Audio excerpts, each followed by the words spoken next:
टाटा समूह के स्वामित्व वाली एयर इंडिया ने उड़ानों में खाने के विकल्पों को लेकर हो रहे विवादों को लेकर एक महत्वपूर्ण कदम उठाया। एयर इंडिया ने अभी स्पष्ट कर दिया है कि वह हिंदू और सिख यात्रियों को हलाल भोजन नहीं परोसेंगे। इसके बजाय मुस्लिम मेल को अब स्पेशल मेल के नाम से जाना जाएगा और इसका मतलब होगा हलाल सर्टिफाइड भोजन। इस कदम को लेकर एयरलाइन का कहना है कि वह भोजन को धर्म के आधार पर बांटने के विवादों को सुलझाने की कोशिश कर रही है और यह निर्णय यात्रियों के बीच किसी भी तरह की धार्मिक संवेदनाओं को आहत करने से बचने के लिए लिया गया है। मुस्लिम मेल की जगह स्पेशल मेल पहले जहां एयर इंडिया की उड़ानों में मुस्लिम मेल का लेबल लगाकर हलाल भोजन परोसा जाता था, अब इसे स्पेशल मेल के नाम से जाना जाएगा।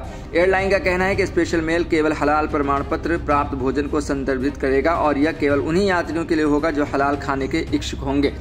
वहीं एयर इंडिया ने यह भी स्पष्ट कर दिया कि हलाल प्रमाण पत्र केवल विशेष मुस्लिम मेल के लिए जारी किया जाएगा, जो उन यात्रियों के लिए होता है जिन्होंने विशेष रूप से हलाल खाना चुना है।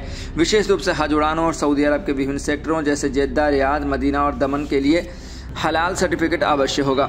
इन सेक्टरों पर सभी खाद्य पदार्थ हलाल होंगे क्योंकि यह क्षेत्र मुस्लिम समुदाय के लिए महत्वपूर्ण है और वहां के धार्मिक मानकों के अनुसार हलाल भोजन ही परोसा जाता है।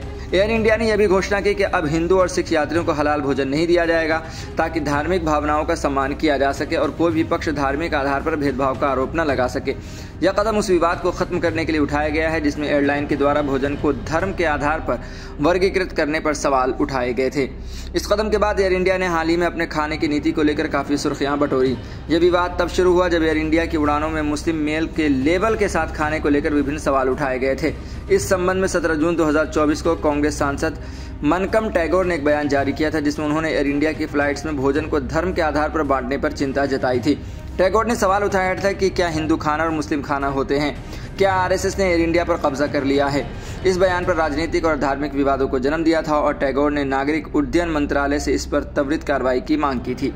वहीं विवाद के बाद नागरिक उड्डयन मंत्रालय ने इस मामले की जांच की और एयर इंडिया से सफाई मांगी। मंत्रालय ने एयरलाइन से पूछा था कि क्या वे सुनिश्चित कर रहे हैं कि किसी भी धार्मिक समूह के भोजन को लेकर कोई भेदभाव न हो। मंत्रालय का रुख स्पष्ट था कि एयरलाइन को किसी भी प्रकार की धार्मिक पहचान को लेकर संवेदनशीलता दिखानी चाहिए ताकि धार्मिक भावनाओं को ठेस न पहुंचे।